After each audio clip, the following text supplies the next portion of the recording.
राधे राधे दोस्तों। आज हम आपको सुनाएंगे एक कंजूस राजा और नट और नटनी की कहानी। अगर आप हमारे चैनल पर नए हैं तो प्लीज हमारे चैनल अपनी संस्कृति को लाइक करें, सब्सक्राइब करें और शेयर करें। बहुत समय पहले की बात है, एक नगर था। उस नगर का जो राजा था वह बहुत ही कंजूस था। उस राजा के दो बच्चे थे, राजकुमार और राजकुमारी। वह उन्हें भी बिल्कुल उन पर ध्यान नहीं देता था कि कहीं मेरा धन इन पर खर्च नहीं हो जाए। प्रजा का तो फिर कहना ही क्या। जो अपने बच्चों पर ध्यान नहीं देगा वह प्रजा पर क्या ध्यान देता। अब जो राजा था उसको बस यही चिंता रहती कि अगर मैं कोई भी काम करूंगा तो मेरा खजाना खाली ना हो जाए। राजा से सब दुखी थे, लेकिन कोई कर भी क्या सकता था। राजा के सामने कोई बोल भी नहीं सकता था। राजा अपने राज्य के खजाने पर सांप बनकर बैठा था, कुंडली मारे हुए बैठा था। उसका पुत्र और पुत्री जवान हो चुके थे, विवाह योग्य हो गए, लेकिन वह उनका विवाह भी नहीं करना चाहता था। वह सोचता था अगर इनकी शादी करूंगा तो उसमें बहुत ज्यादा खर्च हो जाएगा। धीरे धीरे बच्चों की उम्र भी बढ़ रही थी और उधर राजा भी बूढ़ा हो गया, लेकिन उसका यह कंजूसी का जो करने का बिल्कुल भी लोभ उसका नहीं गया। वह बहुत ही लोभी प्रवृत्ति का। रानी भी राजा को बहुत समझाती, जो भी राजा को समझाने की कोशिश करता उसी को राजा डपट देता था। राजा था तो उसके आगे कोई बोलता भी क्या। अब एक दिन की बात है, राजा के जो नगर में कुछ नटों का जो मंडली आई। नटों की मंडली आई क्योंकि नट जो होते हैं वो जगह जगह कर अपना खेल तमाशा दिखाकर अपना जीविका चलाते हैं।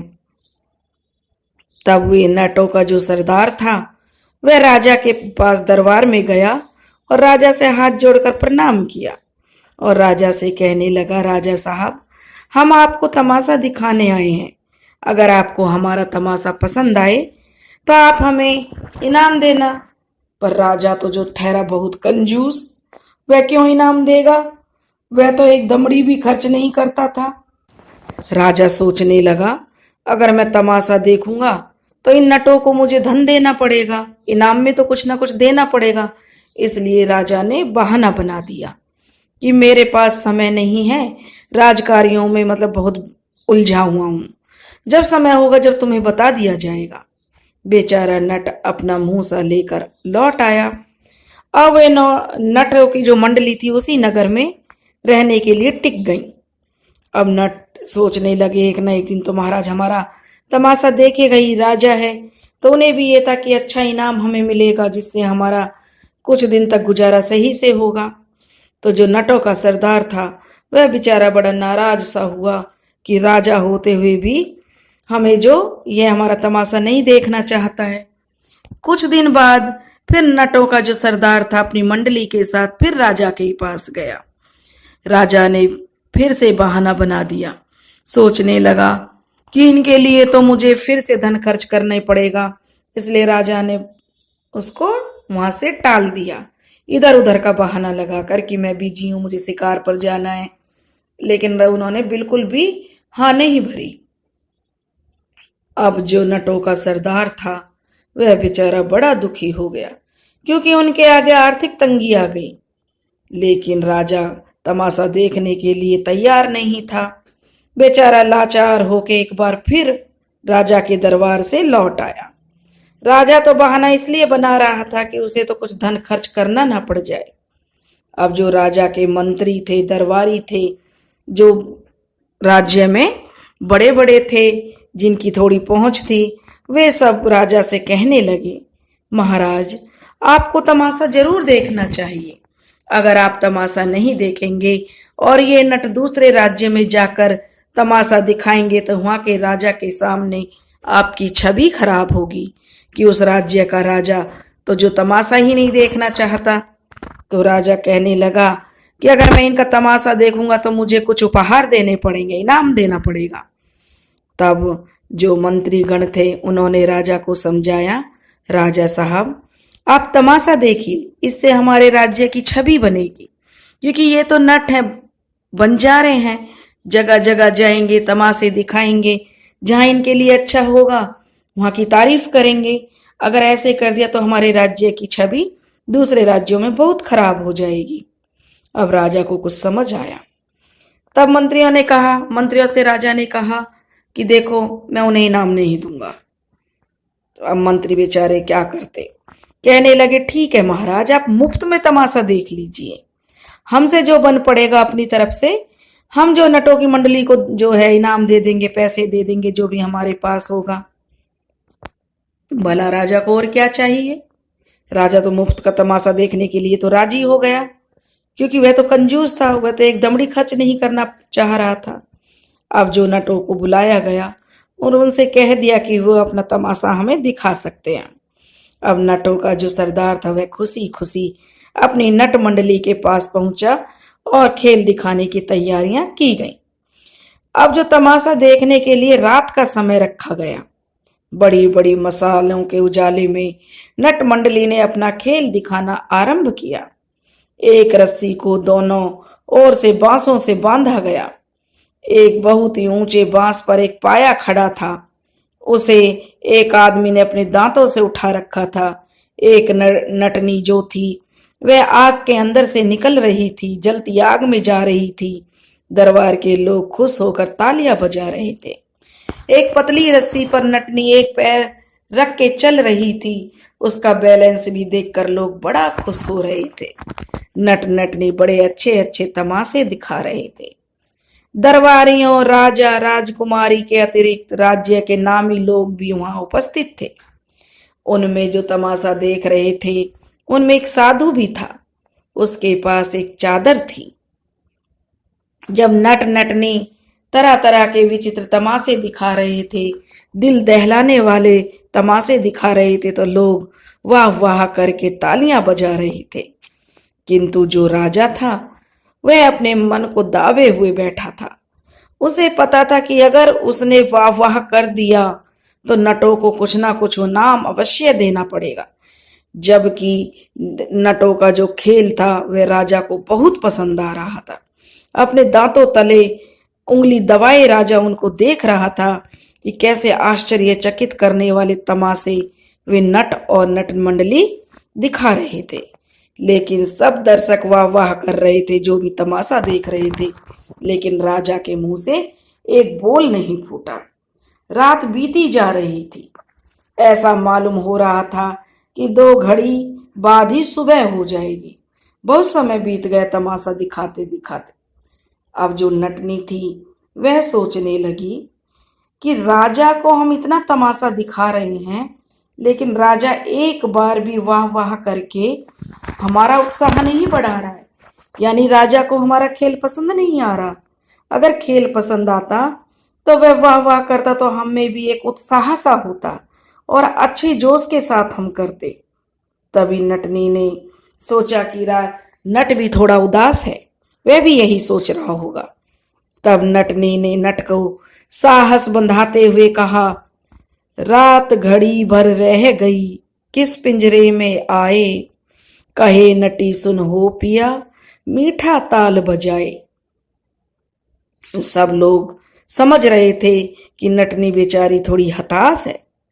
नटनी ने दोबारा जोर से बोला, रात घड़ी भर रह गई, किस पिंजरे में आए, कहे नटी सुन हो पिया, मीठा ताल बजाए। अब नट समझ गया कि नटनी उसका उत्साह बढ़ा रही है, इसलिए वह उत्साहित होकर और भी सावधानी से बहुत ही खतरनाक खेल दिखाने लगा। एक पहर उसे भी ख्याल आया कि अब कहीं नटनी उदास ना हो जाए, सो नट ने भी उसका उत्साह बढ़ाने के लिए बहुत ऊंची आवाज में कहा, घड़ी गई थोड़ी रही, थोड़ी भी डूब जाए, माखत नर नर सुन नाई का, ताल अंग नहीं लाए। नट ने नटनी से कहा, हे नटनी, रात बहुत चली गई है और अब थोड़ी सी रह गई है। ऐसी स्थिति में किसी प्रकार की ताल भंग नहीं होनी चाहिए। अपने तमाशे पर ध्यान दो। क्योंकि तमाशे की ताल बिगड़ जाएगी तो वह तमाशा सही से नहीं होगा, उसका उत्साह खराब हो जाएगा। उत्साह होगा अंदर तो तमाशा और भी बढ़िया मनोरंजक होगा। नटनी समझ गई कि नट उसका उत्साह बढ़ा रहा है। वह पूरे मनोवयोग से अपना जो है तमाशा करने लगी। मनोयोग से नट और नटनी दोनों अपने दोनों तमाशे में लग गए। वहां उपस्थित सभी जनता वाह वाह करने लगी। लोगों ने अपनी हैसियत के अनुसार नट और नटनी को पुरस्कार देने शुरू कर दिए। जो लोगों को पसंद आता उसी खेल पर वे लोग जो भी उनके पास था, जैसी भी उनकी सुविधा थी, उसी अनुसार उनको इनाम देने लगे। अब नट नटनी को थोड़ी आस बंधी। जो वह साधु बैठा हुआ तमाशा देख रहा था, अब उस साधु से भी नहीं रहा गया। वह उसने भी वाह वाह करते हुए नट और नटनी को बहुत उत्साह बढ़ाया और अपनी चादर उस नट नटनी को दे दी। तभी जो राजकुमार तमाशा देख रहा था वह भी अपने आप को नहीं रोक सका और नट को अपने गले का हार दे दिया। राजा पर तो जैसे बिजली टूट पड़ी, क्योंकि वह तो कंजूस था और राजकुमार ने अपना हार दे दिया। यह उससे बर्दाश्त नहीं था, लेकिन सबके सामने वह कुछ बोल भी नहीं सकता था। राजकुमारी ने भी नटनी को अपने हीरे की अंगूठी उतार कर दे दी। राजा मन ही मन रो पड़ा कि ये दोनों तो मुझे बर्बाद कर कर ही छोड़ेंगे। राजा का ध्यान अब खेल में कम, अब जो राजकुमार के हार और राजकुमार की हीरे की अंगूठी में लगा हुआ था। राजा बड़ा बेचैन हो रहा था कि राजकुमार राजकुमारी को जरा परवाह नहीं है। कितने लापरवाह करते हैं ये बच्चे, इनको कितना समझा लो, इनको क्या पता कि धन कैसे जुटाया जाता है। राजा अंदर ही अंदर बहुत क्रोधित हो रहा था। लेकिन इसके साथ ही राजा के मन में भी यह प्रश्न उठा कि आखिर इन तीनों ने किस बात को, इनको ऐसा कौन सी बात अच्छी लगी है जो नटों को इस प्रकार के पुरस्कार दिए। तमाशा भी अभी समाप्त हो गया था, तो राजा यही सोच रहा था कि इनको ऐसी कौन सी खास बात लगी जो ये इतने उत्साहित होकर उनको ये पुरस्कार दे रहे हैं। राजा अपने हृदय में उठने वाले प्रश्नों को लेकर बहुत बेचैन हो उठा। उसने तुरंत ही अपने दरबार में राजकुमार राजकुमारी और साधु को अपने सामने बुलाने के लिए, हाजिर होने के लिए आदेश दिया। राजकुमार राजकुमारी और साधु तीनों बेचारे राजमहल में तो चले ही गए थे, अब राजा के दरबार में पहुंच गए। तीनों लोग बड़े सम्मान के साथ राजा के सामने खड़े हो गए। राजा को हाथ जोड़कर प्रणाम किया। सबसे पहले राजा ने साधु से पूछा कि साधु महाराज, आप मुझे यह बताइए कि आपने अपने तन की चादर नट को क्यों दे दी। आपको ऐसी क्या खासियत लगी जो आपने अपनी चादर जो तुम्हारे पास थी वही उतार कर उस नट को दे दी। तब साधु बोला, राजन, साधु भगवान का नाम लेकर उसको याद करके कहने लगा, महाराज, मैं सन्यासी हूं, जप तप करना मेरा धर्म है, किंतु जब मैं आपके राज दरबार में आया था और आपको देखकर मुझे ऐसा लगने लगा कि मैं भी क्यों ना ठाट वाट वाला जीवन, ऐसो आराम की जिंदगी बसर करूं। मेरा मन विलास की ओर विमुख हो उठा। तभी इस नट ने जो कहा, घड़ी गई थोड़ी रही, तो मुझे लगा कि जबकि मैं बूढ़ा हो रहा हूं, मेरा एक पांव कब्र में है, और फिर हृदय में यह लालसा मैं क्यों रखूं कि मैं भी जो ये ठाट बाट वाला जीवन जीऊं। अब तक तो मैंने भगवान का नाम लिया है, भगवान का रटन किया है, पूरी उम्र तो मैंने भगवान का नाम लेने में निकाल दी, और जब मेरा अब आखिरी चरण चल तो मैं यह जीवन अपनाने के लिए सोचने लगा कि मैं भी ठाट बाट से जीऊं। लेकिन उस नट की बात ने मेरी आंखें खोल दी। नट की बात ने मुझे सत्य से परिचित करा दिया। मैंने इसी से प्रसन्न होकर अपनी चादर उसे दे दी। अब राजा चुप हो गया अब उसने राजा ने यही सवाल राजकुमार से किया। राजकुमार नीचे गर्दन करके बोला, पिताजी, मैं भी एक युवक हूँ। आप मुझे खर्च करने के लिए एक पैसा भी नहीं देते। ऐसी स्थिति में भला मैं सुख से कैसे जी सकता हूँ? मेरी भी इच्छाएं हैं, मेरी भी लालसाएं हैं, लेकिन आप कभी भी इन चीजों को समझते ही नहीं है कि मेरे बच्चों को क्या जरूरत है। इसलिए मैंने अपने मन में फैसला किया था कि मैं आपकी हत्या करके इस राज्य का स्वामी बन जाऊंगा, इस राज्य का राजा बन जाऊंगा। किंतु इस नट की बातों ने मेरी भी आंखें खोल दी। जब यह बोला, घड़ी गई थोड़ी रही, तब मैंने सोचा कि मेरे पिताजी अब बूढ़े हो चले हैं, कितने दिन जिएंगे। इन्हें मारकर मैं पाप का भागी क्यों बनूं? इस नट के विचारों से मेरा मन शुद्ध हो गया। मेरे मन के विचार शुद्ध हो गए। मैंने इससे प्रेरित होकर अपने गले का हार उस नट को दे दिया। इसके पश्चात राजा ने बोला, अच्छा ठीक है। उसके बाद राजा ने राजकुमारी से बोला, राजकुमारी, तुमने यह इनाम क्यों दिया? तब राजकुमारी बोली, पिताश्री, मैं भी जवान हो गई हूं। आप पैसा खर्च करके मेरा विवाह नहीं करना चाहते, क्योंकि मैं शादी योग्य हूं और एक औरत हूं। हर किसी को हर तरह की एक सुख की जरूरत होती है। विवाह करना सही उम्र पर जरूरी होता है, लेकिन आपने तो विवाह में पैसा खर्च हो जाएगा, इसलिए मेरे विवाह के बारे में सोचा ही नहीं। मेरी उम्र निकल रही है। लाख खुद को संभालने के बाद भी मैं काफी सोचती हूँ और अपने आप को खूब संभालती हूँ, लेकिन मेरा मन फिसल गया। फिर भी मैंने अपने आप को बहुत कंट्रोल किया, लेकिन नहीं संभाल सकी। और जो हमारे मंत्री के पुत्र हैं, मैं उनसे प्रेम कर बैठी। हमने सोचा था कि हम भागकर विवाह कर लेंगे, किंतु नट की इस बात की, क्योंकि नट ने जो बात कही थी कि घड़ी गई थोड़ी रही, तो उसने मेरी आंखें खोल दी। मैंने सोचा, पिताजी तो बूढ़े हो चले हैं और कितना जिएंगे। ऐसी स्थिति में यह कलंक अपने साथ लेकर मरना उचित नहीं है। इसी कारण मैंने अपने मन से भागने का विचार त्याग दिया। मैंने इसी से प्रसन्न होकर, इसी बात ने मेरे मन के विचारों को बदल दिया और इसी से खुश होकर कि मेरा मन शुद्ध हो गया है, नट को मैंने अपनी अंगूठी दे दी। राजा सारी बातें सोचकर बड़ा आश्चर्यचकित हुआ और बड़ा ही उसको पहले तो बहुत गुस्सा आ रहा था। गुस्से के मारे उसका सर फटा जा रहा था। फिर उसने उन तीनों को जाने के लिए कहा। अब वे तीनों चले गए। उनके जाने के बाद राजा को बहुत बेचैनी होने लगी। वह बेचैनी से तड़पने लगा।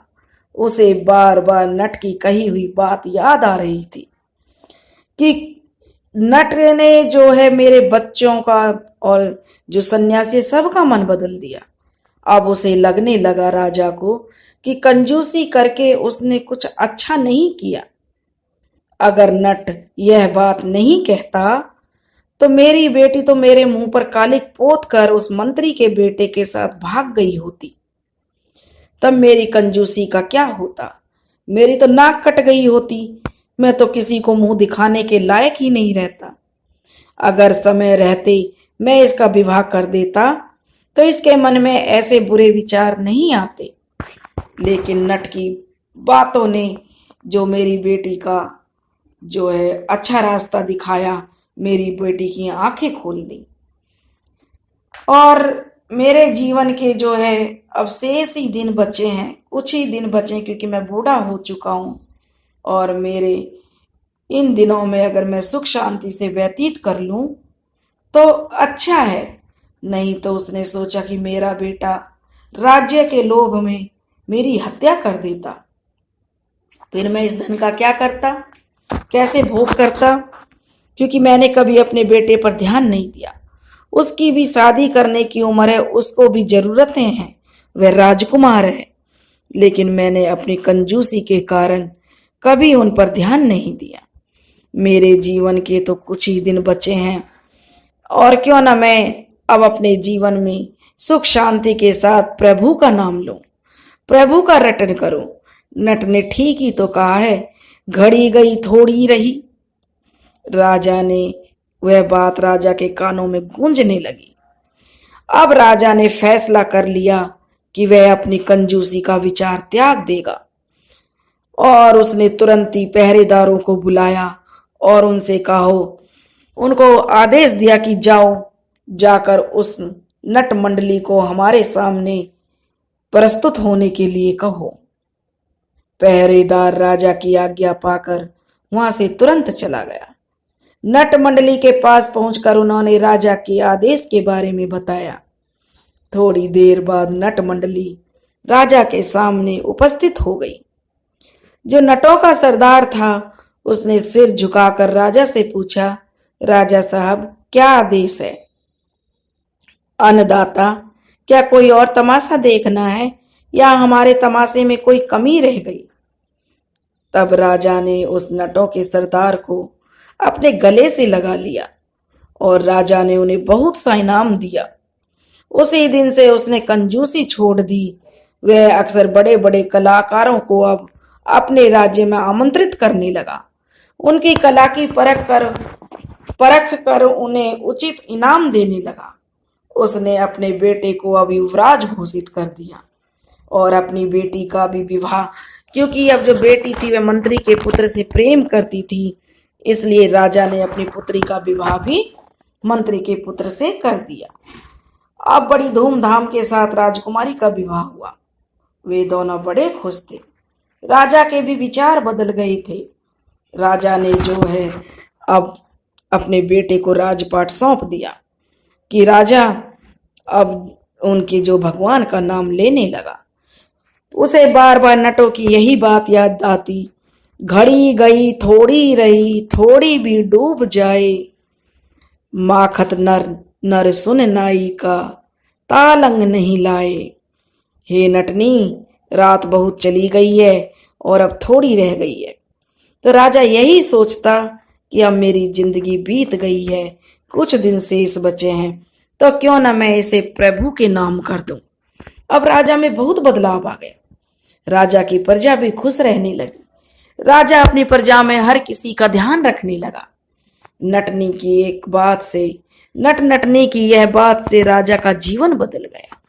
दोस्तों, अगर आपको भी हमारी कहानी पसंद आई हो तो प्लीज़ हमारे चैनल अपनी संस्कृति को लाइक करें, सब्सक्राइब करें और शेयर करें। राधे राधे।